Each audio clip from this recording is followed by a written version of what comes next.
que a mim pessoalmente me chama a atenção é que isso é só um indício, uma característica mais que vem com a que vem acoplada a outras coisas, vem atrelado toda uma filosofia centrada no estrelato. O estrelato, temos um pastor estrela, temos um grupo de louvor estrela, são popstar gospel.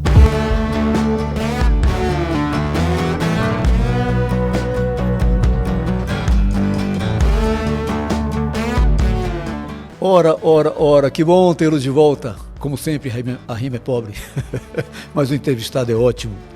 O nosso entrevistado de hoje ele nasceu no Rio de Janeiro, mas passou a maior parte da vida dele nas Ilhas Canárias. Ele, nessa ilha, junto com um grupo de irmãos, ele criou a primeira igreja batista reformada lá na ilha. Que legal, vamos saber um pouco mais sobre isso. E durante 9 anos ele foi pastor nessa igreja. Ele é colaborador do Ministério Mudanças Profundas. E recentemente ele terminou um estágio na igreja, na Capitol Hill Baptist Church, em Washington, onde o pastor, nada mais nada menos, é o Mark Denver.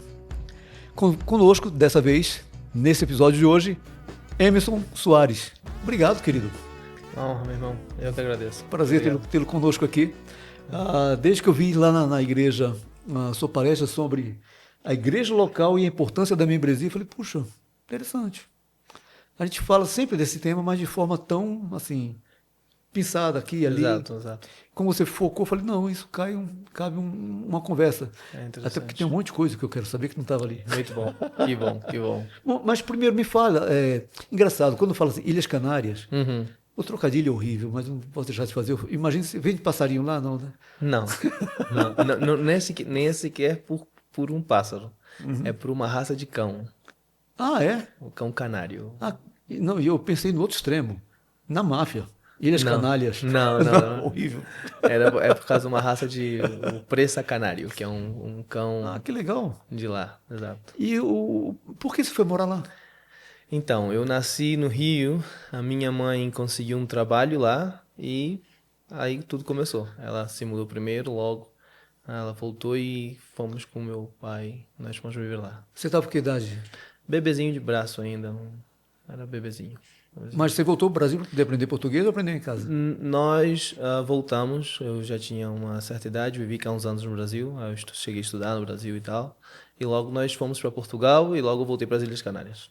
Aí já fiquei lá o resto da vida. Legal. E você é colaborador do Ministério Mudanças Profundas. Mudanças profundas, sim. Assim, muito profundo. O que é isso, irmão? Mistérios. Então, Mudanças Profundas é um ministério... Muitas pessoas me perguntam como eu poderia encaixar no âmbito da teologia, não? Que está tratando de eclesiologia, está tratando do quê? Eu diria que é a parte que diz respeito à vida cristã, à doutrina da regeneração, da santificação. Desde uma perspectiva mais pessoal. O nosso lema é conhecer a Jesus, desfrutá-lo e ajudar outros a que o conheçam e o desfrutem também. Infelizmente é uma visão muito rasa do que é vida com Cristo, do que é cristianismo, né? E o que nós pretendemos fazer é desenvolver material, recursos para ajudar as pessoas a entender a essência da vida cristã, que é uma relação verdadeira com Cristo e com seus seguidores. Esse ministério funciona no Brasil ou fora do Brasil? Fundado na Espanha, mas nós no ano passado começamos no Brasil também. Finalmente começamos a publicar material em português.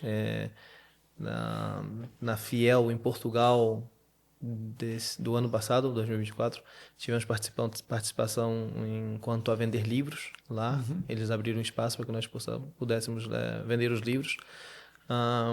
E agora mesmo aqui no Brasil é a editora Peregrino, se eu não me equivoco, que vende os livros. Legal. E temos o canal no YouTube, está praticamente todo o material traduzido ao português. Mas você fica no Brasil? Você fica onde você mora atualmente? Ok, agora mesmo eu estou no Brasil. Eu terminei o curso lá em Washington. Pela graça de Deus permitindo, eu estou voltando para os Estados Unidos daqui a uns meses para seguir com o meu estudo teológico lá no Southern, no Seminário Batista do Sul.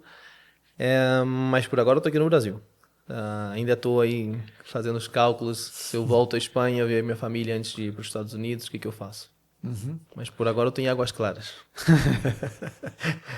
Não, já que você está nos Estados Unidos, você fala clean water. Não fala mais Ok, claro. Clearwater. E esse estágio que você fez na igreja, o Mark Dever daquele livro Novas Marcas de Igreja Saudável, né? Exatamente, o próprio. Exatamente. É, como foi Como que... surgiu?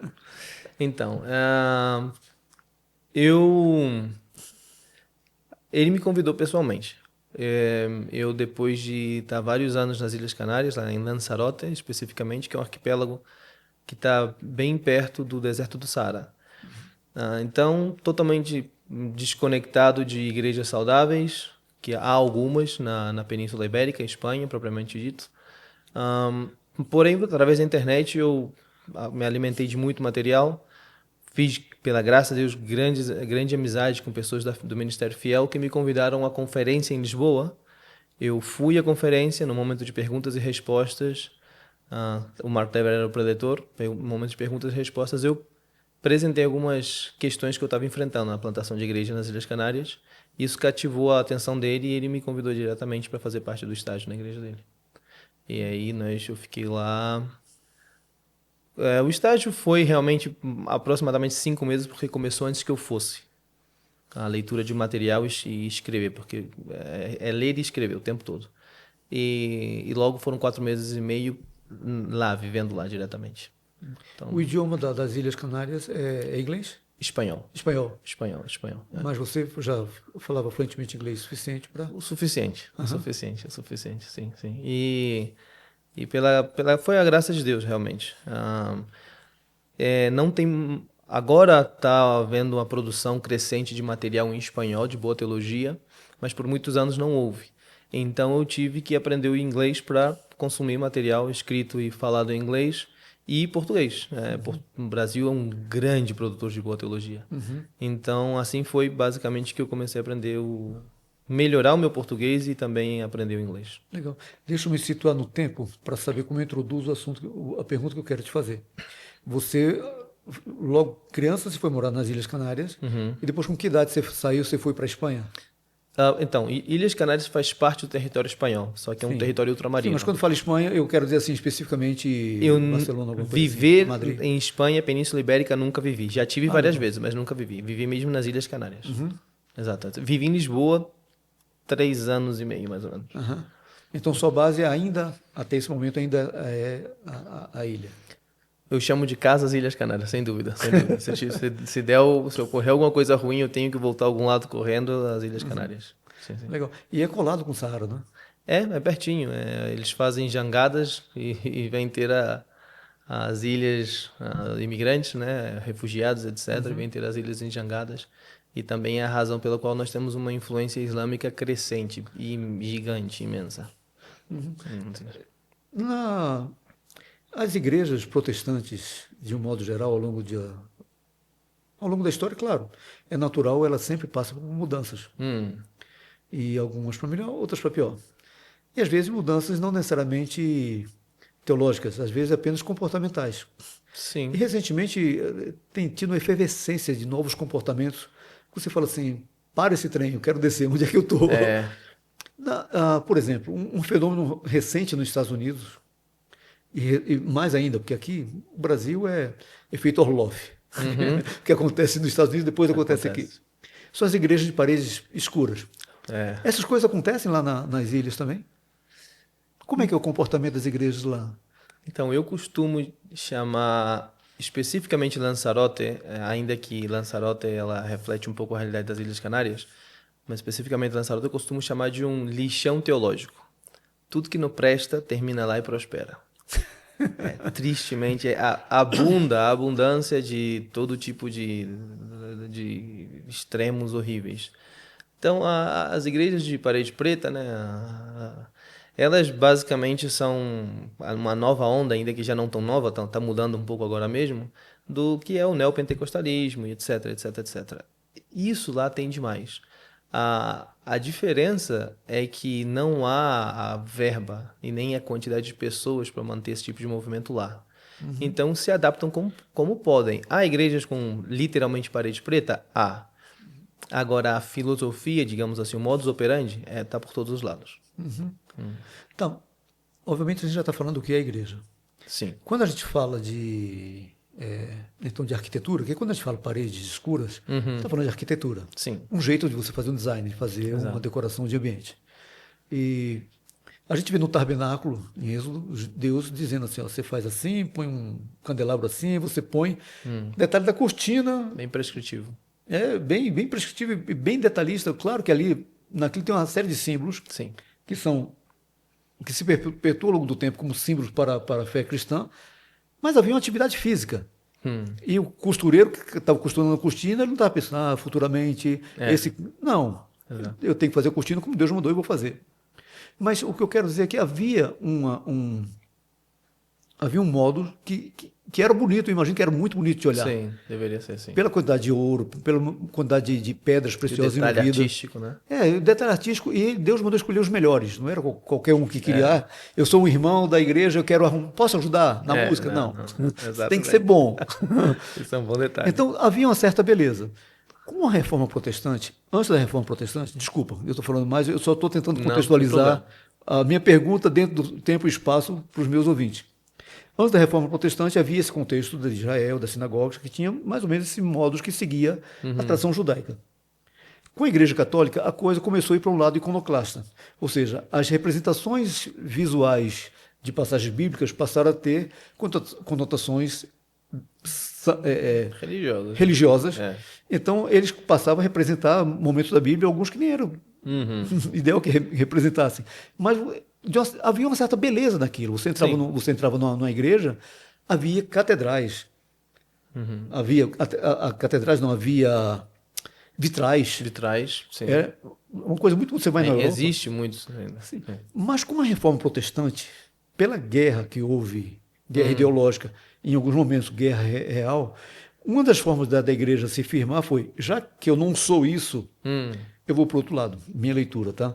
Ou seja, então você entra nas igrejas protestantes, de um modo geral, são paredes. E agora, algumas igrejas começaram a falar, já que é parede, fica mais bonito, dark, paredes escuras. Exato. Por que isso causa tanta preocupação? Eu vi na sua aula que você falou sobre isso, das paredes escuras. Sim. Se isso é apenas mais uma expressão de design, de arquitetura, por que isso é tão... Sim.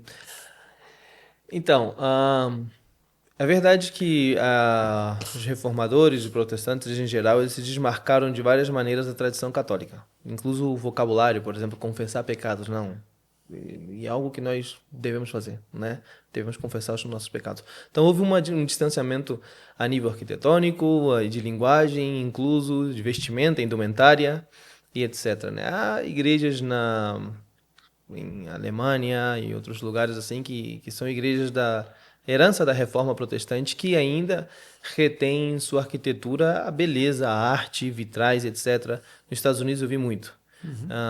Capitol Hill, a igreja do pastor Mark Deverman, não dele, ele é um dos pastores, são 25 pastores. Tem vitrais, é uma igreja de 100 e tantos anos. E quantos membros? Agora mesmo são 800 e alguma coisa membros, na lista de membros. Então, a questão que chama a atenção com as igrejas parede preta, na minha pessoalmente, Emerson, não é a parede preta. Senão que eu entendo a questão audiovisual, que normalmente o fundo preto ajuda, o contraste, não sei o quê. Eu já ouvi muitas pessoas explicando isso, tem toda uma explicação. Eu acho que é uma boa desculpa. Pode ser. O senhor entende melhor disso. Vamos ver. O que a mim, pessoalmente, me chama a atenção é que isso é só um indício, uma característica mais que vem acoplada a outras coisas. Vem atrelado a toda uma filosofia centrada no estrelato. O estrelato, temos um pastor estrela, temos um grupo de louvor estrela, são popstar gospel. Vem muito acompanhado com todo um movimento seeker sensitive, que está mais centrado na experiência dos sentidos do atendente ao culto, do que realmente refletir ou expressar verdades bíblicas, né? Então, o meu problema, pessoalmente, a mim, eu não acho que seja um pecado ter uma parede preta. O problema é que não é só a parede preta, ela vem atrelada a outras coisas. Pelo que eu entendi, é o fato de ter o centro muito nas pessoas. Nas pessoas, exatamente. E logo tem aquele negócio do church, né? Que é super curioso, né? O português e o espanhol, o francês também, tem uma boa tradução do termo grego para igreja.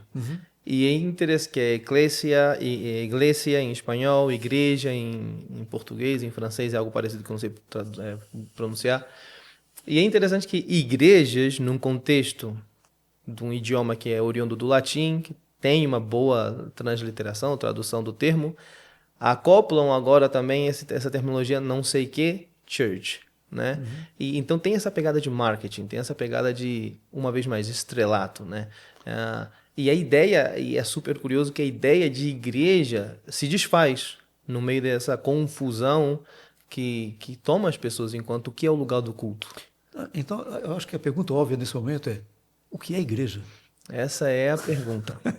É interessante porque eu não sou historiador, né? Mas no meu estágio, uma das coisas que a gente teve que fazer foi gastar horas. Às vezes eu começava às 7:30 da manhã e terminava às 10:30 da noite, lendo e escrevendo. E a primeira parte foi muita leitura da história da Reforma e história da igreja, etc. Porque é aquilo, aquele que não sabe o seu passado está fadado a repeti-lo, né? E algo que na Reforma Protestante se recuperou não foi só o sola escritura, né? As 5 solas, mas também as 5 solas elas existem para preservar ou para nutrir ou ambas coisas juntas a igreja. Então a questão da igreja foi muito importante na Reforma Protestante. Finalmente, o que é a igreja? Temos a igreja de Roma, né? Aí tivemos a questão do desenvolvimento da igreja anglicana, a luterana e etc. Logo as demais denominações. Mas igreja realmente, a forma simples como nós encontramos no Novo Testamento, é uma assembleia de pessoas que são chamadas para uma causa comum, né? Eclésia ou eclesia, que é um povo chamado para fora. E a ideia é de pessoas que saíam das suas casas, eram chamadas, convocadas a sair das suas casas para atender a um assunto comum, já fosse do governo, já fosse uma questão local, de uma vila, ou o que fosse. E Jesus Cristo, em Mateus 16, ele diz que ele edificaria a sua igreja. Então, acontece algo que é bem comum na Bíblia, né? Pega o Deus mesmo inspira a que, de alguma forma, redimamos coisas da cultura comum. Então, a palavra igreja não era algo necessariamente religioso, só que então tomou uma conotação espiritual, religiosa, né? Que expressa a ideia de aqueles que são chamados por Deus para Deus. E reflete muito, por exemplo, a passagem em Atos, quando está Estevão falando da igreja, da assembleia em Israel, no povo de Israel. A palavra que se utiliza aí em hebreu é a mesma palavra que se traduz muitas vezes à igreja, na Septuaginta, essa tradução do Antigo Testamento, que exatamente encerra essa mesma ideia, um povo chamado ou resgatado. Temos a igreja, como alguns dizem, a igreja do Velho Testamento, que é o povo de Israel, a assembleia do povo de Deus.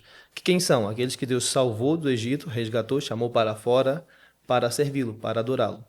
Então a igreja é isso. A igreja é um povo que é redimido por Deus, resgatado e redimido por Deus para si mesmo, para adorá-lo, para conhecê-lo e para adorá-lo. Onde é que fica, então, a importância do espaço físico nesse?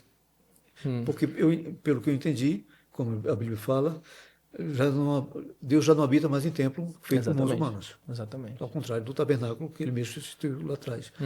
Mas se eu já não tenho mais já não tem tanto valor assim o espaço físico, então por que eu não posso simplesmente dizer que eu faço parte de uma igreja e ficar em casa?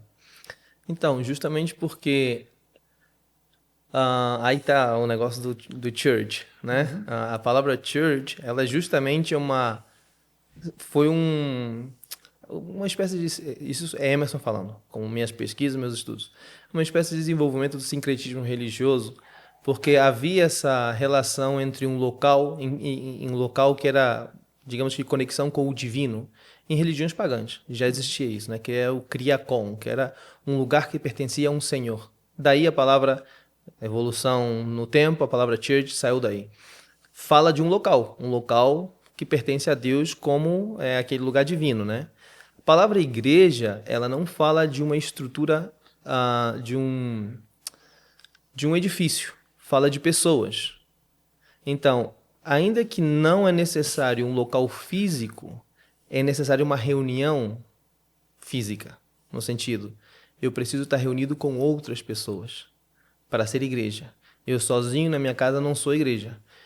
Eu tenho que me reunir com outros chamados por uma causa comum, o Evangelho, o nosso Senhor Jesus Cristo, para ser então igreja. Então, não precisamos de um local. Essencialmente, não precisamos de um local.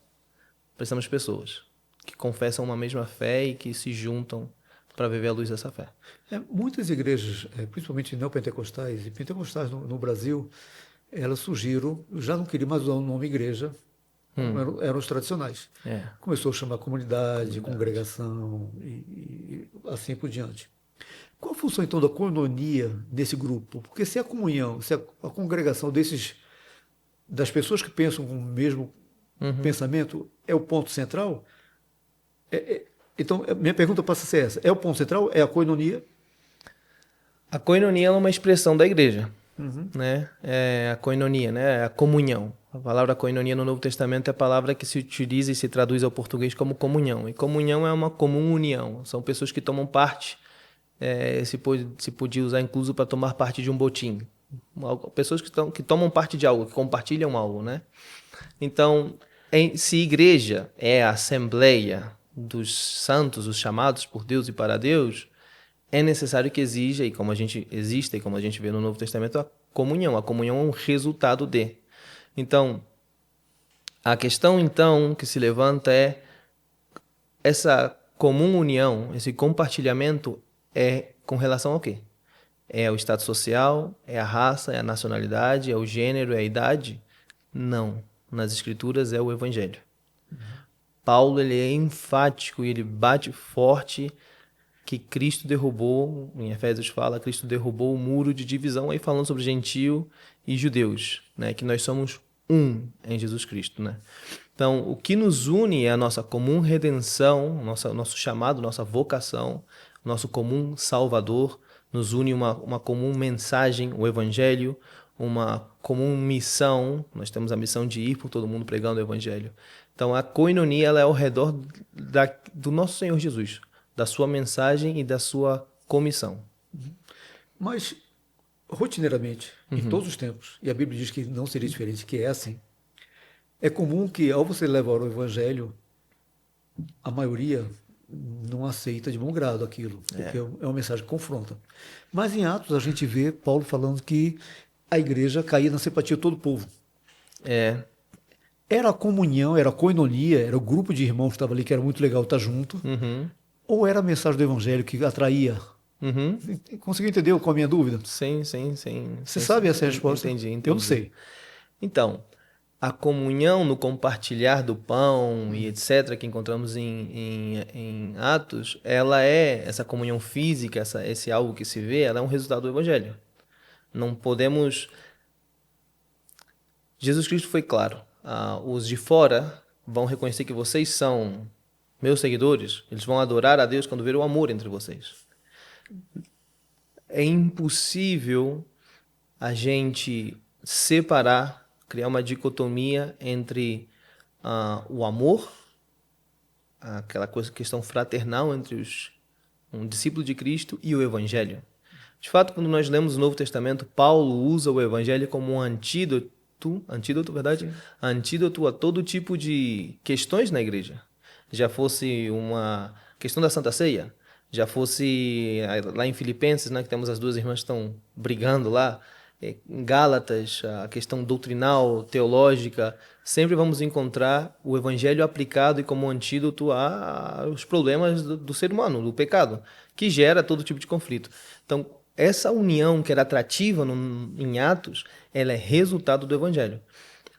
É verdade que em Atos também devemos ter cuidado, porque Atos ele é uma narrativa.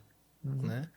Então, ao ser uma narrativa, não podemos esperar que tudo que aparece em Atos se cumpra para nós hoje, porque está descrevendo um evento único num lugar e num tempo na história, um propósito de Deus específico para aquele lugar. Essa comunhão tampouco durou muito. A igreja em Corinto faz parte do Novo Testamento também, e não existe essa comunhão de Atos. E segue sendo, Paulo começa falando os santos e santificados de Deus. E então, deixa eu usar essa terminologia, tá o ideal e tá o real. O ideal é que nossas igrejas desfrutem desse atrativo do evangelho, que pessoas de fora vejam o evangelho sendo cultivado e no nosso meio, e isso seja atrativo e que encontremos favor com os de fora. Glória a Deus. Esse é o ideal. É o real? Isso está na disposição divina. Cada era encontramos diferentes respostas do mundo à Igreja de Cristo. Algumas vezes é melhor, outras é pior. Então, eu acho que não é uma receita que nós possamos controlar o resultado. Eu não sei, te mostrar aqui um site. Já estou falando do pastor Karl McIntyre. Karl Marx. Me soa É um muito. pastor americano que nos anos 70, 80, ele fez cruzadas mundo afora, porque naquele momento era para estar funcionando. Mas essa imagem é bem simbólica. Aham. Nos anos 70, 80, o mundo estava efervescente e havia Guerra Fria. Aham.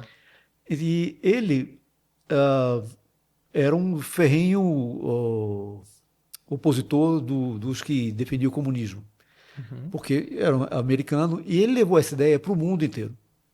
Isso criou, veja bem, eu não sou comunista, eu só estou suscitando as perguntas, mas se criou uma ojeriza ao comunismo Uhum. e muitas vezes sem perceber os males que existem no capitalismo. Aham. Onde eu quero chegar com essa pergunta?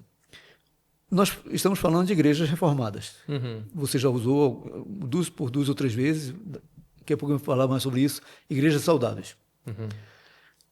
Muitas vezes, a gente observa assim, esse é pentecostal, pelo modo de falar, pelo modo de vestir, pelo cabelo, por uma série de aspectos. Hoje está difícil falar o que é presbiteriano, então, então uma salada de frutas. Você fala, gente, mas quando se fala assim, eu sou reformado, uma das coisas que caracteriza é um típico, principalmente se for reformado na linhagem que vem da Escócia pelos Estados Unidos. É a camisa xadrez. Em que ponto a cultura determina o valor da minha comunhão?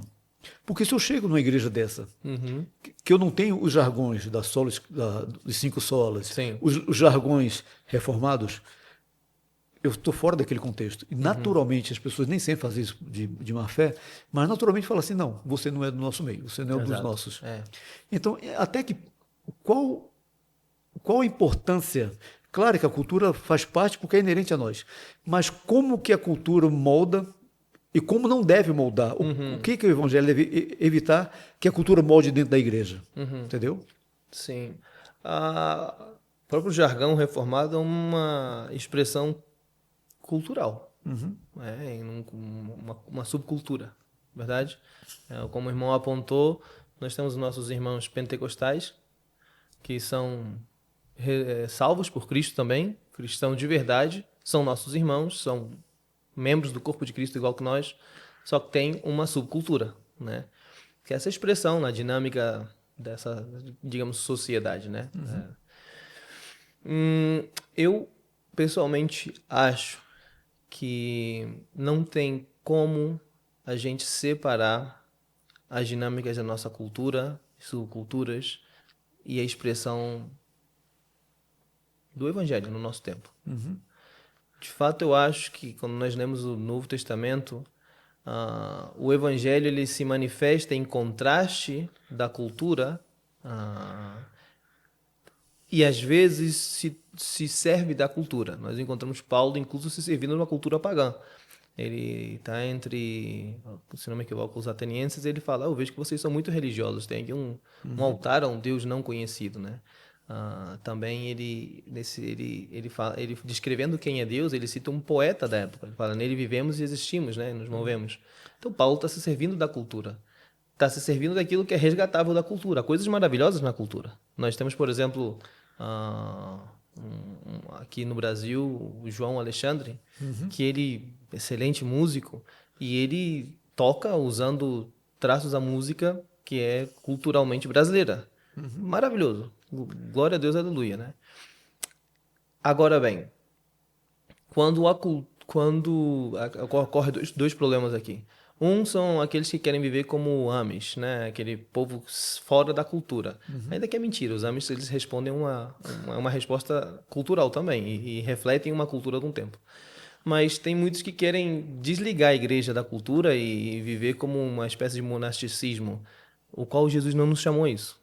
Se Deus quisesse que nós não vivêssemos atenção, vivêssemos no mundo, não estou dizendo que ser do mundo, mas vivêssemos no mundo, ele salvava e arrebatava. Cada salvo, arrebatado, né? Não, e a oração dele foi para que nos livre do mal, não para nos tire do mal. Exatamente. Então, ele nos guarda aqui. Nós temos uma missão aqui e nós precisamos nos relacionar com a cultura, sem sombra de dúvida. Qualquer missionário sabe da importância de conhecer a cultura e comunicar com a cultura, né? O problema é quando a cultura ela está por cima da palavra. Tá o sola escritura e para alguns é sola cultura. E isso é um problema, por exemplo, que deu origem ao liberalismo teológico. Eles querem dobrar a verdade bíblica para ser diplomática com a cultura. E o evangelho não está para ser diplomático com cultura. Ele se comunica com a cultura, ele pode se servir da cultura, mas o evangelho ele se sobrepõe a qualquer cultura. E aqui uma crítica, vou jogar pedra no nosso telhado, dos reformados. Nós desenvolvemos o evangelicalês nosso, né? E muitas vezes isso é erguer barreiras que Deus não nos manda erguer. Eu entendo que uma linguagem teológica nos ajuda muito a nos comunicar. Quando eu falo só da escritura, eu não tenho que explicar um montão de coisa. O irmão entende e nos comunicamos. Mas tem gente de fora que não entende. E nós, às vezes, carregamos e quase que deificamos, santificamos, consideramos como algo divino, uma certa linguagem, um certo jargão, um certo comportamento, que é uma questão histórica, uma questão puramente cultural. Não... Eu sou um ferrenho defensor do princípio regulador do culto cristão. Ferrenho defensor da verdadeira ideia do princípio regulador do culto cristão. A questão que, às vezes, o princípio regulador do culto cristão em determinadas denominações ou igrejas locais é mais uma reprodução de algo histórico, se fazia no século tal, em país tal, e a gente vai forçar aqui, do que realmente um olhar para as escrituras e aplicar aquilo à igreja local. Para dar um exemplo rápido, eu estive em Moçambique, em Maputo, ensinando e pregando lá por uma semana, e fui pregar numa igreja batista, reformada, e eu fiquei assombrado. Aquela igreja é uma cópia dos batistas americanos dos anos, sei lá, 60. Eu estava pregando numa igreja que o calor estava mais de 40 graus, o ar-condicionado tinha quebrado, eu tinha que estar com um terno. Eu falei, gente, eu estou vindo da Europa, lá está frio, eu vou morrer aqui. E eles me permitiram pregar sem o terno. E o coro cantava com aquelas batas, tipo americana. E as pessoas não têm condições para comer, alguns, mas iam de gravata para a igreja. É uma reprodução cultural que não tem nada a ver com o que a Bíblia estipula como nos devemos apresentar ante Deus. Isso é bem debatível. Mas essa beleza, essa simplicidade se perde. E aí se erguem barreiras. Na forma como pregamos. É uma crítica que eu falo com amigos teólogos e demais, que reformado escreve para reformado e prega para reformado. Alguém que vem de fora não entende o que está acontecendo. Aconteceu comigo. Quando eu comecei a ler teologia reformada, eu busquei um dicionário teológico. De verdade, eu lia com um dicionário teológico, e quando eu escutava pregadores reformados, eu anotava, eu não entendo isso, não entendo isso, não entendo isso. Terminava a pregação de fazer uma pesquisa na internet para entender várias das questões que se estavam explicando. Então, eu acho que devemos ser sensíveis, e eu sou grande defensor da historicidade, confessionalidade, historicidade, e há um valor, uma riqueza que nós herdamos dali, mas quando isso é imposto como, vou parafrasear Jesus Cristo, imposto usando leis ou costumes de homens como se fosse leis de Deus, aí está errado. Então, eu acho que nós devemos ser mais sensíveis à cultura nesse sentido.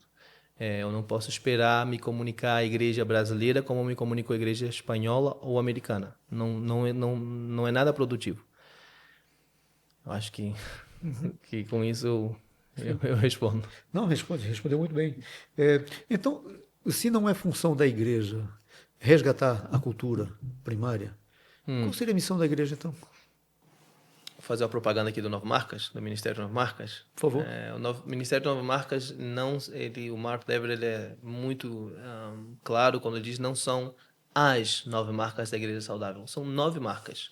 São 9 características que em dado momento ele escrevendo, atendendo a uma necessidade de uma igreja, ele escreveu acerca de marcas de uma igreja saudável que têm sido negligenciadas.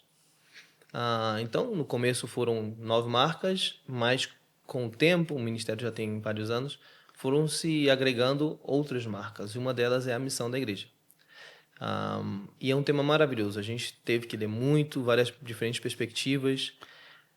A missão da igreja é pregar o Evangelho.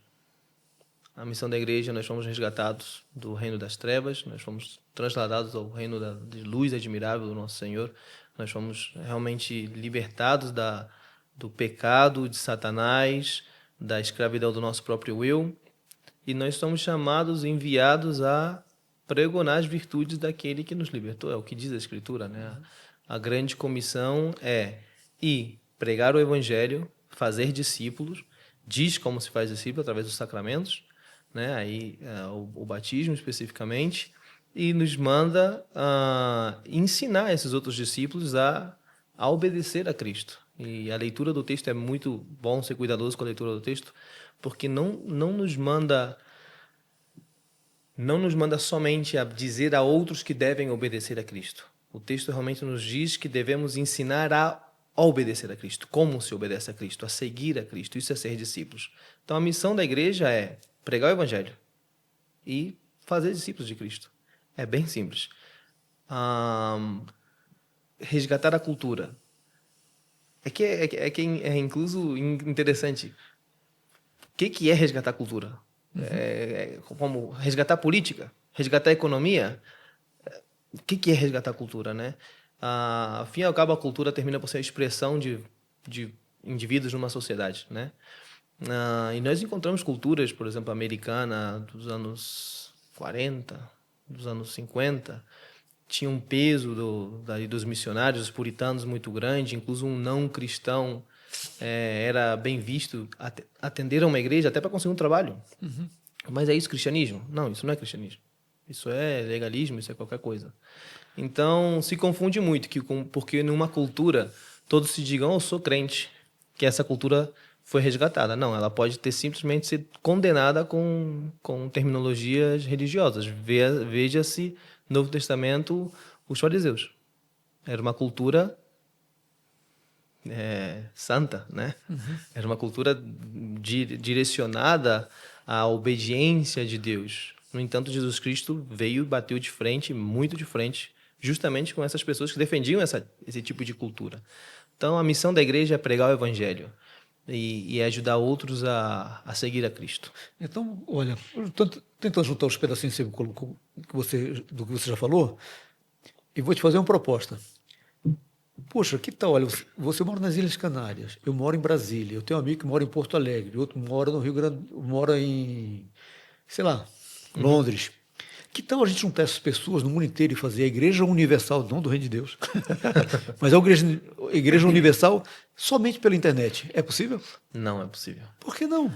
Se não há mais necessidade do espaço físico, que vá ser a comunhão das pessoas, comunhão eu posso manter a distância. Porque não é possível, porque nós, quando lemos o Novo Testamento, nós encontramos que a igreja, como eu disse antes, ela é uma expressão da Igreja Universal, que é a soma total de todos os salvos, de todos os seguidores de Cristo, é expressão local e temporal. É dizer, nós temos na Bíblia, nós encontramos a igreja de Corinto, nós encontramos a igreja na Judeia.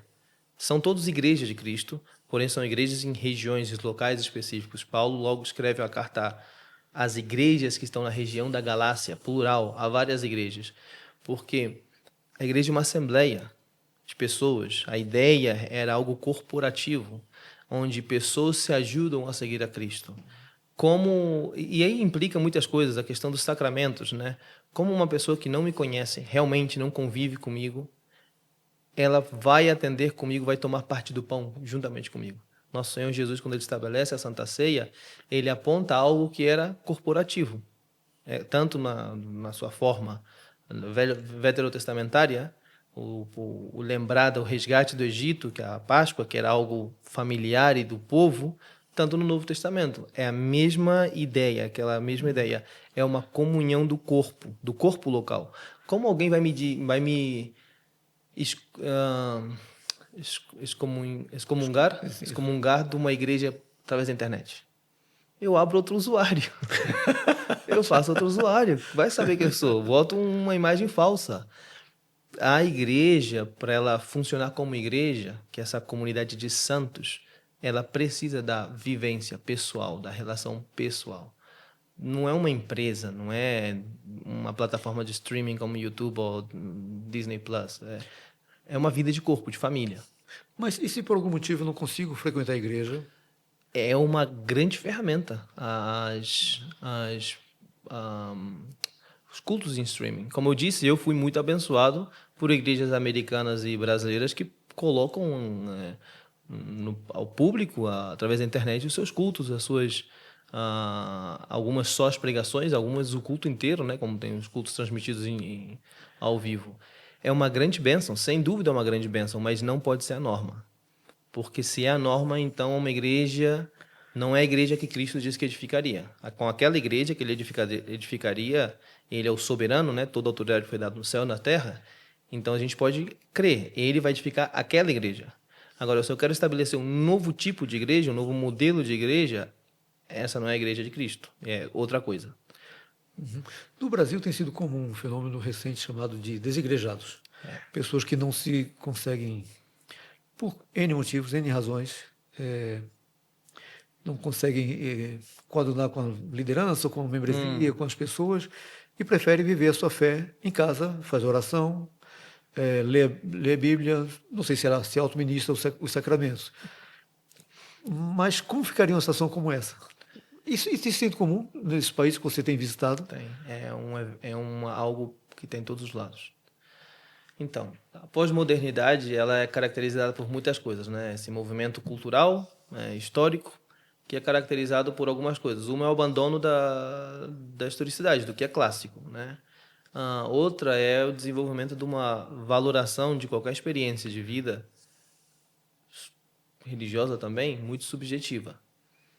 É aquela ideia de eu sou a igreja de Cristo. Isso não está escrito em lugar nenhum das Escrituras. Eu sou a noiva de Cristo. Tampouco está escrito em nenhum lugar das Escrituras. A igreja de Cristo é o corpo de Cristo, são todos os santos. E a noiva de Cristo é o povo de Cristo. Então, Cristo não me salvou e não prometeu que ele vai se casar, né? Usando essa imagem, comigo. É com a sua igreja, com o seu povo. E a questão é que encontramos no Novo Testamento que a expressão desse povo, dessa igreja universal, se dá em reuniões locais. E nós encontramos na Bíblia, eu acho que eu quero ser muito sensível e muito respeituoso, porque cada pessoa é um mundo e cada caso é um caso, mas em regra geral, a Bíblia é muito clara. Se você não consegue amar o teu irmão que você está vendo, você é mentiroso, você não ama Deus. E alguém que ama e deliberadamente escolhe não congregar-se com outros discípulos de Cristo, há uma incoerência tremenda.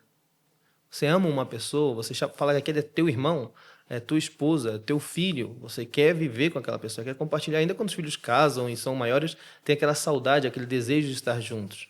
Como que eu digo ser irmão com aquela pessoa, digo ser um corpo com aquela pessoa, o espírito que está naquela pessoa está em mim, mas eu não quero ter relação com aquela pessoa, eu quero estar em casa, eu não quero... É incoerente, é simplesmente incoerente. E não é só incoerente no sentido religioso. Amigos se juntam para tomar futebol. E vou falar de exemplos de pessoas não cristãs, que não têm o Espírito Santo. Se juntam para tomar cerveja, se juntam para sair, se juntam para ir para a praia. É algo bem natural ao ser humano. Nós nos juntamos com as pessoas que amamos. Queremos compartilhar aquilo que temos em comum com essas pessoas. Então alguém diz que nasceu de novo, que tem o Espírito Santo e rejeita a igreja de Cristo, não... Como eu disse, há casos e casos. Talvez uma pessoa, como aconteceu comigo em certo momento, você está num contexto que não há igreja saudável. Não há. E a pessoa está num lugar que Deus iluminou e por alguma forma descobriu como ler a Bíblia adequadamente, descobriu o que é o Evangelho, teve exposto a pregações positivas, pregação saudável. Eu entendo o problema que essa pessoa enfrenta a voltar à sua igreja, porque eu vivi assim durante anos, congregando na mesma igreja local e sentindo aquela... Ui, aqui tem muita coisa que mudar. Mas, por exemplo, não é muito bonito falar isso, mas vou usar o meu exemplo. Eu não queria abandonar a igreja, eu queria ajudar aquela congregação, aquele grupo de cristãos que eu amo a chegar à compreensão do evangelho. E por muito tempo eu investi em ficar com eles, fazer tudo possível para ajudá-los. Então essa desistência e esse ostracismo religioso, eu vou viver na minha casa, eu vou ter minha comunhão com Deus, não é bíblico, está totalmente fora de lugar. E eu me atreveria a dizer que a maioria dos casos se dá entre pessoas que não são cristãs. Elas realmente não tiveram uma experiência de nova vida com o nosso Senhor Jesus, simplesmente. E elas seguem, só que agora com o nome religioso, buscando uma experiência pessoal voltada para eles mesmos. Né? E isso não é cristianismo. O que seria? Mais uma vez você citou a expressão que é muito comum no meio reformado, igreja saudável. O que é uma igreja saudável? É que segue os 9 passos do livro do Mark Dever? Também. Também. Então, o que é uma igreja saudável? Vamos imaginar que eu estou aqui, graças a Deus, eu estou aproveitando que o meu tempo aqui no Brasil, estou fazendo muito exame médico para saber se eu estou saudável, né? E lá no hospital, há várias outras pessoas. Todos somos seres humanos, todos somos organismos vivos, né? Mas uns são mais saudáveis que outros, simplesmente. E o que determina que eu sou saudável ou não? Ao fazer uma série de exames é que o meu corpo esteja funcionando como supostamente deveria estar funcionando. Quando há alguma anomalia, então normalmente são doenças ou algum distúrbio ou algo que deve ser tratado, né? Acontece a mesma coisa com a igreja. A igreja, há uma boa ilustração, um livro que se chama A Videira e a Treliça, se não me equivoco, se chama assim em português, eu acho que é pela Fiel, aconselho, Fiel ou Vida Nova, aconselho a leitura, faz a comparação da igreja como uma videira. A videira ela está feita para subir, né, para trepar. Né? Se você deixa ela no chão, não tiver uma estrutura que sustente, os frutos vão se estragar, etc. Então, uma igreja saudável é uma igreja que ela cresce, se desenvolve e dá frutos, pensando no mesmo exemplo da videira. Uma videira vai ser mais alta, outra vai ser mais baixa, outra, por causa do terreno, vai ter a folha mais amarela ou mais verde, enfim, mas são saudáveis. Pensando agora em igreja, o que é uma igreja saudável? Aí temos que pensar o que é a igreja. Outra vez, né? A igreja é esse povo resgatado por Deus e para Deus. Chamada aqui a fazer discípulos, né? Pregando o evangelho, não pregando outra coisa. Então, a primeira coisa que nós encontramos numa igreja saudável é que ela há uma pregação fiel das Escrituras. Uma pregação que ela está preocupada em expor o que diz a palavra de Deus. Uma igreja saudável, então, ela tem um entendimento correto do que é o Evangelho. Tem um entendimento correto do que é a Bíblia, que é essa grande narrativa que aponta o nosso Senhor Jesus. Infelizmente, muitos pregadores eles usam a Bíblia, citando aqui um exemplo do livro A Pregação Expositiva de David Helm.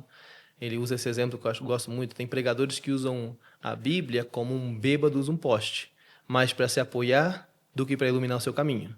Tristemente, muitos pregadores usam a Bíblia como um bêbado usa um poste, né? Que ele chama da pregação bêbada. Traduzindo aqui na minha cabeça, a tradução bêbada.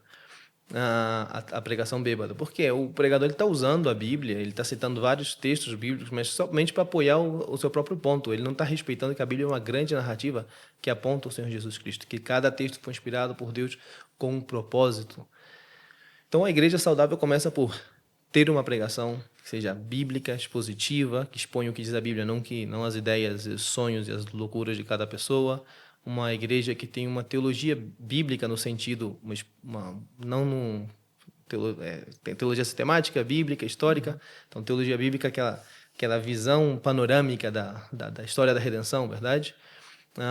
Uma igreja que, portanto, tem um entendimento claro do que é o Evangelho, porque a igreja tem uma missão, tem uma mensagem, né?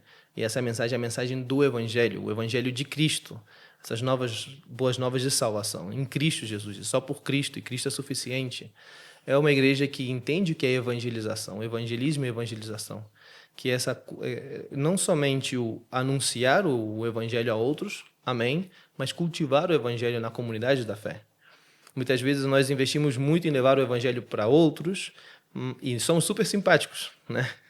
Quando a pessoa entra para o hall de membros, aí é aquela antipatia, aquela coisa, aquela distância, aquele elitismo dentro da mesma igreja. Onde está o evangelho?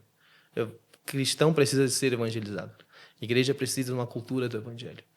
Então, é uma igreja que passa, então, por entender também que a igreja, a comunidade da fé, ela é fruto desse evangelho pregado. Nós nos reunimos ao redor do evangelho. Então, nós entendemos um compromisso que nós temos como um com o outro, irmão em Cristo, onde nós comungamos numa congregação local. Entendemos o que é a membresia, entendemos o nosso compromisso como corpo de Cristo. Uma igreja que entende devidamente o que é o pastorado, qual é a função do pastor na igreja, o presbitério, o diaconato, etc.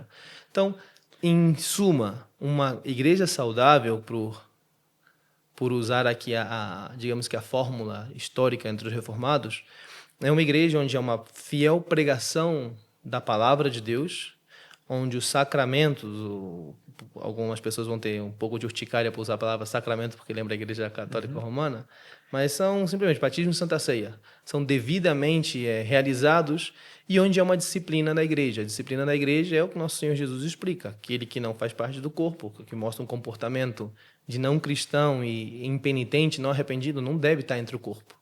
Uma igreja sã, portanto, resumindo, agora pensando em outra imagem do Novo Testamento, é como um aprisco de ovelhas, onde se cuida das ovelhas, se alimenta das ovelhas, onde a porta de entrada é muito estreita para que só ovelhas entrem, a porta de atrás é muito grande para que não é ovelha saia, onde lobo, ladrão, salteador e cabritos são jogados fora, em certa palavra.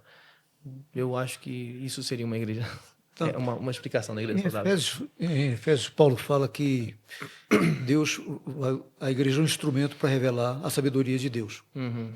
E você falou de... Lindo texto. Eu também acho. Maravilhoso. Você falou da separação entre ovelhas e cabras. Uhum. Mas, ao mesmo tempo, Jesus falou para a gente não separar o joio e o trigo. Não cabe a nós fazer isso. Muito bom, muito bom. Então descasca essa. Maravilhoso. Então, quando a gente tem aquela questão de quando a gente tenta entender um texto bíblico, tem o problema da exegese e a exegese, né? A exegese é extrair do texto o que o texto diz, a exegese colocar o que eu penso sobre o texto no texto. Acontece muito. Para a gente entender o que o texto diz, é preciso a gente entender o que ele quis dizer para o seu público original. E temos que respeitar as imagens, as figuras que estão ali postas. E por quê? Né? Fazer a pergunta, e por quê? Jesus já comparou o povo de Deus a um campo onde vai sembrando, aí uma semente cairia, outra semente... Tem várias alegorias, né? Várias imagens. Por que o joio e o trigo? Por que encontramos na Bíblia que devemos excomungar pessoas da igreja, mas fala para o joio não tocar? Então é muito interessante pensar na imagem que o Senhor Jesus nos está propondo. Eu fiz essa pergunta faz vários anos a um teólogo e achei sumamente interessante a resposta dele. Foi bem simples, porque é para ser simples. O joio ele é muito parecido ao trigo, ele não causa nenhum dano ao trigo e ele é tão parecido que o risco de arrancá-lo é que você arranque um trigo que não está devidamente desenvolvido. Sim. Então não te cabe a te tocar, desde que o Senhor tira. E a verdade é essa, na igreja há pessoas que elas têm um crescimento espiritual pouco, mirrado, difícil de entender. Pessoas que vêm de contextos tão terríveis, eu já lidei com pessoas que vêm de contexto tão difícil, tão terrível de droga, prostituição, etc, abusos familiares, que eu não posso esperar que essa pessoa se desenvolva e cresça na velocidade que outras pessoas em um contexto muito mais favorável crescem. Então, é preciso ter sabedoria e se a pessoa não está danificando ao corpo de Cristo, a igreja local, deixa essa pessoa. Conheço pessoas que vão à igreja, que eu diria que não são cristãos, não fazem parte da membresia da igreja, mas vão por acompanhar a esposa, que sim, é óbvio que é cristã. Mas essa pessoa está todo domingo ali. Não causa problema, não causa dor de cabeça. Ele quer ajudar a mover a cadeira, deixa ele. Glória a Deus, aleluia, deixa ele aí. Talvez ou é um salvo que não parece ser porque é muito imaduro, ou é um joio, mas não está causando nenhum dano. Agora, lobo, outras imagens da Bíblia, o lobo, o ladrão, o salteador, esses machucam a igreja de Cristo. E esses devem ser lançados fora, devem ser excomungados. Mas olha só, voltando ao exemplo que eu não consegui mostrar para você do pastor Karl McIntyre, americano, ele levava tão a ferro e fogo a questão política do comunismo, do capitalismo, que naquela época, por exemplo, eu conheço um pastor que na cidade dele, ele ensinava, ele foi chamado a ser secretário de cultura. Então, além de pastor, ele também foi secretário de cultura da prefeitura. E ele começou era uma cidade muito pobre, isso nos anos 60, 70. Ele começou a alfabetizar um monte de crianças. Começou a prover para a cidade educação. E naquele método que se utilizava era o método Paulo Freire, que é um comunista. Eu não sei se ele é comunista, eu estou falando bobagem aqui. Eu creio que sim, mas não posso afirmar. Mas ao ele fazer aquilo, no afã de fazer o bem, ele foi perseguido por muita gente. Muita gente, porque ele tinha aparência do que ele julgava que era o mal. O que era o mal naquele contexto? A cultura dizia, é o comunismo. Então, já que você está ajudando pobre é coisa, ajudar pobre é coisa de comunismo. Não está na Bíblia. Então, em alguns momentos, as nossas melhores ações em consonância com a Bíblia vão parecer coisas do mundo. Então, aí, por isso que eu falei, vamos ver como é que você descaixa essa, porque ao mesmo tempo que eu sei que o próprio Jesus falou que as ovelhas e as cabras, é ele que vai separar, vinde bendito meu Pai, a minha direita e a minha esquerda, não vos conheço, tudo está no mesmo contexto, mas ele vai fazer. Ele vai separar. E aí, como que a igreja sabe assim, não, isso é lobo, não, isso realmente é cabra, isso é cabrito, isso é coisa que não presta. Entramos então na questão da responsabilidade. Não, e desculpa, e você pegar o próprio Jesus, até o último minuto do ministério dele, ele não expulsou Judas da igreja dele. Exatamente. Então, é o que você falou assim, a gente tem que separar o joio. Não separar o joio, perdão, você não disse isso, mas a gente tem que tomar cuidado com a cabra, com os lobos. Exato. Mas até que ponto eu sei que, na verdade, aquilo ali é lobo ou é o filho pródigo que está caído? Então, nós entramos aqui no campo já da disciplina da igreja, né? Sim. Jesus, em Mateus 16, Mateus 18, há uma frase ali que é discutidíssima, que é as chaves do reino. Que vocês atarem na terra, será atado no céu, etc, etc. E tem igreja que vende, sabia? Eu já vi essas loucuras. Péssimo exemplo. Deus tenha misericórdia. E peço para que eu trouxe isso à memória. Não vale a pena trazer esperança, não traz nenhuma esperança esse tipo de exemplo. Mas ali, essa questão das chaves do reino, né, que é dada a Pedro, tem gente que não tem uma interpretação aí que não era Pedro e tal. Eu sou dos que creem que realmente Jesus está falando com Pedro, porque ele fala Pedro, ele se refere a Pedro. Só que Pedro ali representa algo. Que nós em Atos vemos o que ele está representando? A igreja. Realmente, ele é um dos três que estão ali à frente da igreja. E Pedro, na dinâmica dele com os apóstolos, com os discípulos, sempre é a voz cantante. Ele sempre está, por muito impulsivo, ele está sempre falando e ele fala coisas lindas, né? Pedro, não te revelou isso nem carne nem sangue. Ou fala coisas feias que o Senhor vai, aparta-te de mim, Satanás. Ele sempre está ali na frente, né? No foco. Ele está representando um grupo. E Jesus fala, quando Jesus restaura Pedro, Jesus fala, apacenta minhas ovelhas. Você me ama? Vai lá. Apacenta minhas ovelhas, para isso que eu te chamei. Então, Pedro está representando alguém, que nesse caso é a igreja de Cristo, a qual ele é levado a apacentar. A igreja de Cristo, então, Mateus 18, Jesus usa a mesma expressão das chaves, da autoridade que é dada, referindo-se a expulsar pessoas do corpo da igreja local. E fala aquele exemplo, Jesus então dá aquele exemplo de uma pessoa está entre o corpo e está em pecado, você vai lá, fala com ele. Ele não aceita, chama 2 ou 3, não aceita. E a questão de se uma pessoa, 2 ou 3, não é algo único ao cristianismo. Isso era um movimento bem comum na questão da comunidade judia. Incluso a linguagem da chave era bem comum, se referia a uma autoridade, né? Uma autoridade exercida. Então, o que Jesus está falando, olha, quando vocês identificam alguma pessoa entre vocês que é um pecador impenitente, leva diante da congregação. Se essa pessoa ainda assim não baixa do burro, não se arrepende, considera-o como pecador e publicano, que estou traduzindo na minha cabeça, eu imagino que é assim em português também, que Jesus escolhe ali, então, as duas figuras que culturalmente, uma vez mais falar, ver como que a gente pode comunicar com a cultura, era expressão de impiedade. Um publicano e um pecador, era expressão de impiedade. Uma pessoa que não pertence ao povo. Jesus fala, trata-o dessa forma, não trata como parte da igreja. Nós encontramos Paulo fazendo a mesma coisa. No caso do rapaz que estava tendo relações com a sua madrasta. E Paulo repreende a igreja e chama de soberbo por deixar essa pessoa dentro do corpo. Mas adiante Paulo vai falar também nas cartas pastorais que os contenciosos não deveriam estar junto com a igreja.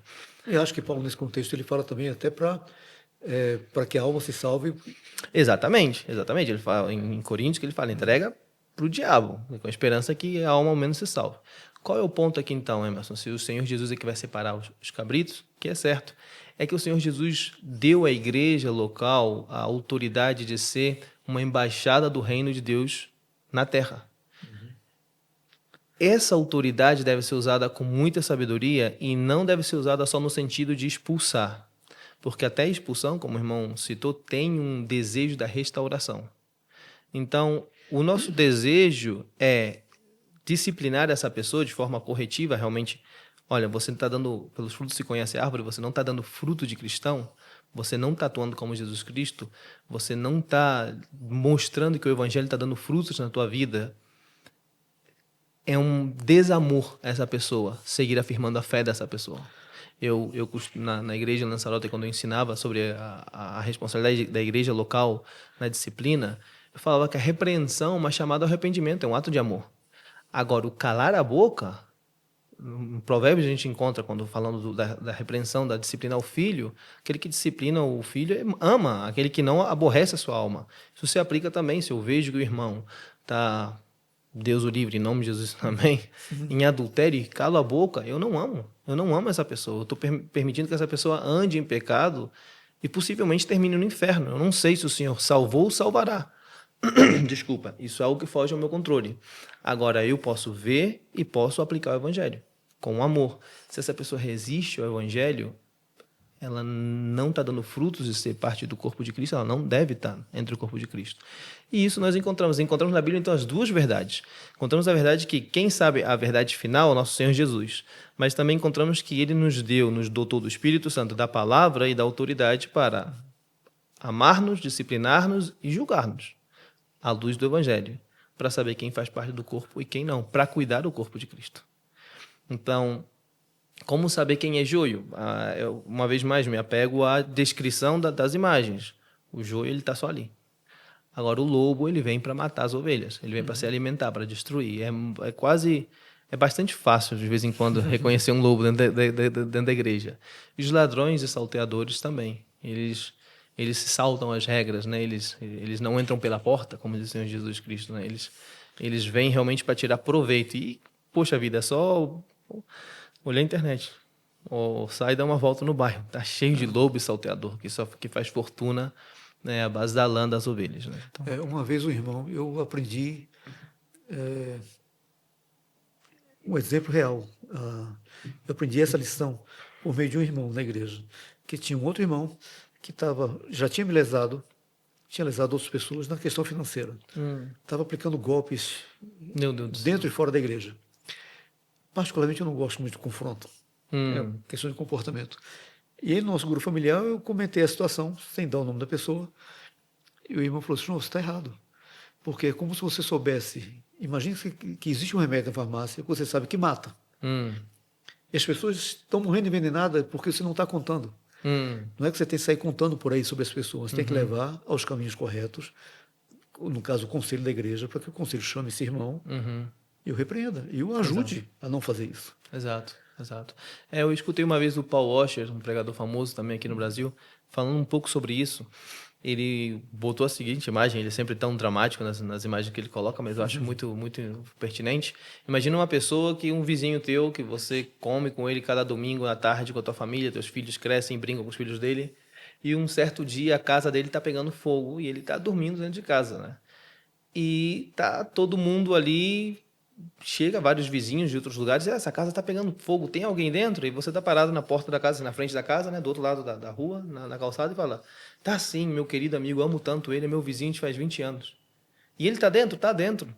E você viu quando começou o fogo? Vi. E você não fez nada para tirar ele? Ah, não, eu amo ele demais, eu não vou lá incomodar ele, não. Ou é loucura ou é hipocrisia. É uma das duas coisas, né? Então, dizer que eu amo uma pessoa e simplesmente calar minha boca frente uma vida em pecado, uma vida em pecado, uma vida de forma deliberadamente entregada à prática do pecado, de forma que não arrependida, se eu fecho minha boca quanto a isso, eu não amo realmente. Isso eu deveria questionar minha própria fé, nesse sentido. Eu não frequentei muitas igrejas, mas eu diria que essa questão da disciplina eclesiástica é uma coisa relativamente nova para mim. Eu nunca tinha visto muito isso. E a primeira vez que eu vi, confesso que me assustou. Porque quando a gente fala da sabedoria de Deus que vai ser revelada por meio da igreja, e o mundo fala assim, olha, você não pode disciplinar, você não pode, não pode. Eu falo assim, cara, que sabedoria é essa? É para combater aquilo dali. Mas como que eu faço isso para que o mundo compreenda? É complexo. E coitado da liderança, é uma coisa muito tensa. Mas eu vi, assim, de forma muito positiva também o resultado de uma disciplina bem aplicada. Eu vi pessoas restauradas, é maravilhoso. É lindo, é lindo.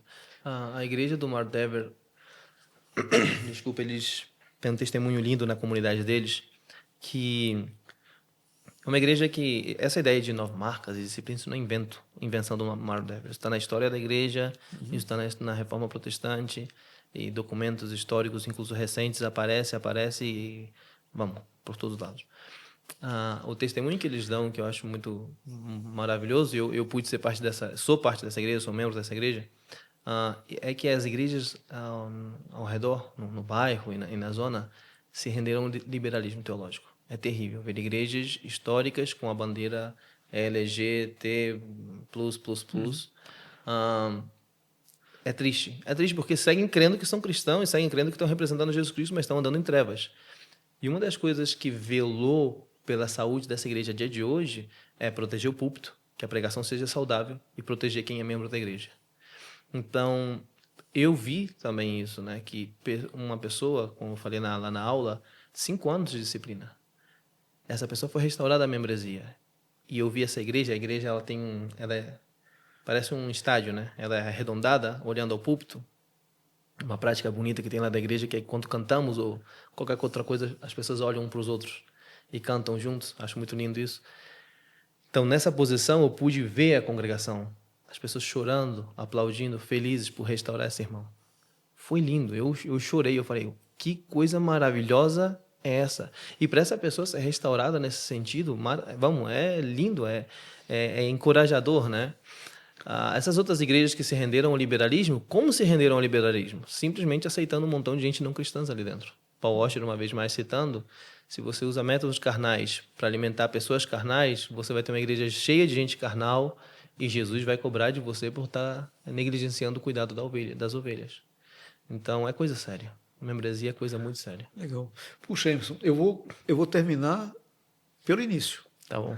Eu introduzi que o tema da nossa conversa seria sobre a igreja local e a importância da membresia. E agora eu te pergunto, o que significa ser um membro regenerado da igreja e por que isso é tão essencial? Então, uma vez mais, vamos prestar atenção nas imagens que o próprio Senhor Jesus usa e as Escrituras usam, né? Quando ele fala que ele é a videira verdadeira, nós somos os sarmentos, em português. Você diz sarmentos? É isso mesmo? Nós somos a videira. Ele é a videira verdadeira e nós somos os galhos. Nós somos as ramas, né? Sim. Sarmento em espanhol, desculpa. Tá falando de um organismo vivo que tem pleno funcionamento, verdade? Quando nós vemos Paulo falando sobre que ele é a cabeça e nós somos o corpo, tá falando uma vez mais de um organismo vivo. O que é um membro regenerado? Né? Em Efésios capítulo 2, Paulo nos diz que nós estávamos mortos nos nossos delitos e pecados, mas Deus, com seu grande amor, com que nos amou, Ele nos deu vida em Cristo, juntamente com Cristo.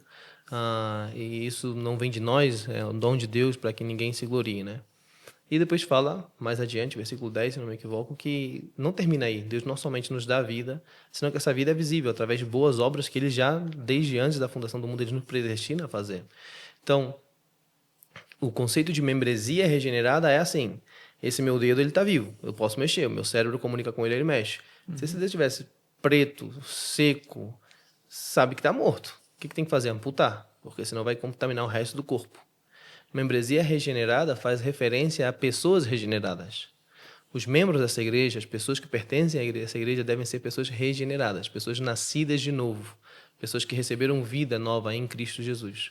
E isso é sumamente importante para a igreja local, porque a igreja é isso, um grupo de pessoas que nasceram de novo, que têm vida nova em Cristo e que compartilham dessa vida e que fomentam e que se ajudam nessa vida nova em Cristo.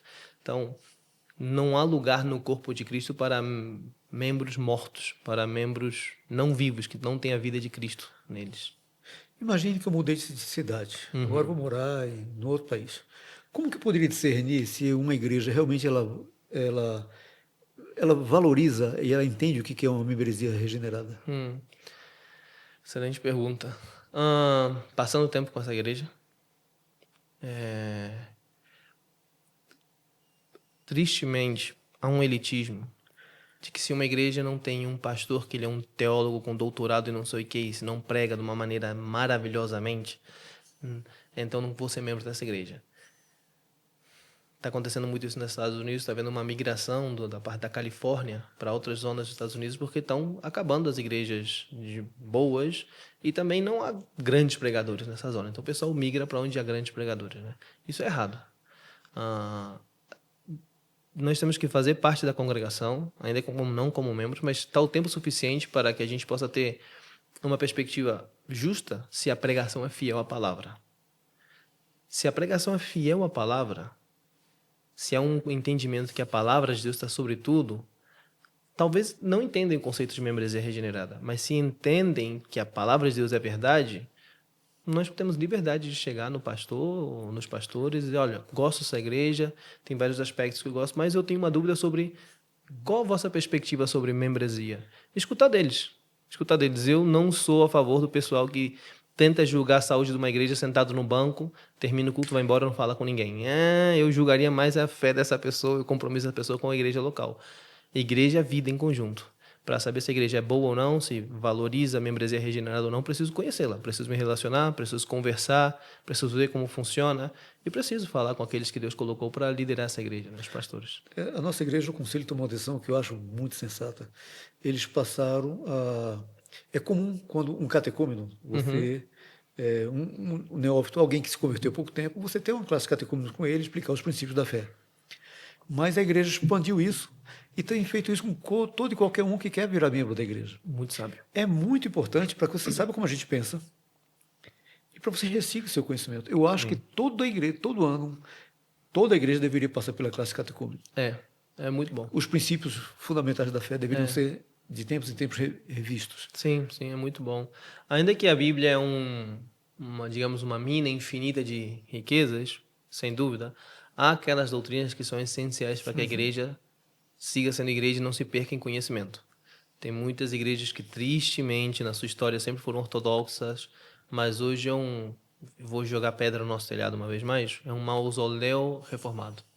Mausoléu é esse túmulo muito lindo, que parece temos o Taj Mahal, que parece um castelo, mas é um túmulo. As pirâmides, túmulo.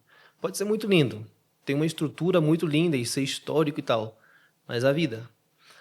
E normalmente isso se dá porque as pessoas, ao largo do tempo, abraçam uma tradição, uma forma, uma linguagem, mas aqueles princípios básicos da fé cristã realmente terminam sendo só conceitos e não prática. Como eu posso guardar a igreja disso? Ensinar com fidelidade, mostrando a realidade desses princípios básicos da fé cristã. Ensiná-los a viver à luz disso. Então, eu acho muito são a igreja, cada ano, voltar nesses princípios básicos. É bom para os novos, é bom para os velhos, porque a gente esquece. A gente esquece. E, tristemente, nós somos seres egocentrados e o conhecimento, infelizmente, nos inflama e nos enche de vaidade, né? Então, tem igreja que não tenho paciência para falar de princípios básicos da fé cristã, eu quero falar de escatologia, se o anticristo ele vai ser da China ou dos Estados Unidos. Sim. Pelo amor de Deus. Isso tem seu valor, mas... Tem seu valor, por supuesto, claro. Mas... Sem dúvida. Não são nós. Não. Puxa, Emerson, obrigado, querido. Obrigado eu que agradeço. Se alguém quiser te manter contato contigo, qual é o melhor caminho? Você tem Instagram, e-mail? Tenho Instagram. Eu não tenho nem ideia do meu Instagram. Você me passa e eu coloco. Assim, eu acho que é Emerson DSS, mas não estou seguro. Eu tenho um Facebook também. Tá bom, querido. Deus te abençoe. Obrigado. Muito obrigado, um prazer. Deus te verdade. abençoe e te encaminhe onde quer que você vá. Muito obrigado. E foi um privilégio tê-lo aqui conosco. Igualmente. Tá. E que Deus siga usando o podcast do irmão e a vida do irmão com os dons que o Senhor lhe deu para a glória do Senhor, para mostrar a beleza de quem Ele é, né? A sua glória. Em nome de Jesus. Nossa, e é fantástico. Quanto mais a gente conhece, mas fala assim, é muito mais do que eu imaginava. E a gente sabe que ainda tem muito mais por conhecer. Glória a Deus. Amém. Assim é. Gente, que bom. Acabou. Que bom que nós começamos sobre um assunto tão simples e tão sério, que é a membresia da igreja. Se afiliar a uma igreja ou se tornar membro de uma igreja é muito mais do que simplesmente falar assim, agora eu participo daquela igreja. Isso é muito sério. E as implicações, a gente falou dos aspectos positivos, mas o negativo é o efeito colateral de tudo isso que a gente falou de forma positiva. Um membro inadequado, que não tem conhecimento do que é a fé, ele pode trazer males tremendos para a igreja, males terríveis. Eu espero que você tenha compreendido tudo isso. O nosso podcast ele não existe apenas aqui no YouTube, onde você está vendo. Também existe nas principais plataformas de podcast. Spotify, Apple Music, iTunes, não sei como chama, Google Podcast, Amazon Music, todas as principais. Se você botar lá Vessel Stream, vai estar lá o podcast, você pode ouvir, não apenas ver, mas também ouvir enquanto está dirigindo, alguma coisa assim. Muito obrigado por ter mais uma vez estado conosco. Não esqueça, pegar um dos dois dedinhos e curtir, compartilhar. Se o conteúdo fez bem para você, por que não compartilhar com outro? Deus abençoe. Nos vemos em breve com mais um candidato falando sobre nosso Senhor Jesus. Deus abençoe. Um abraço.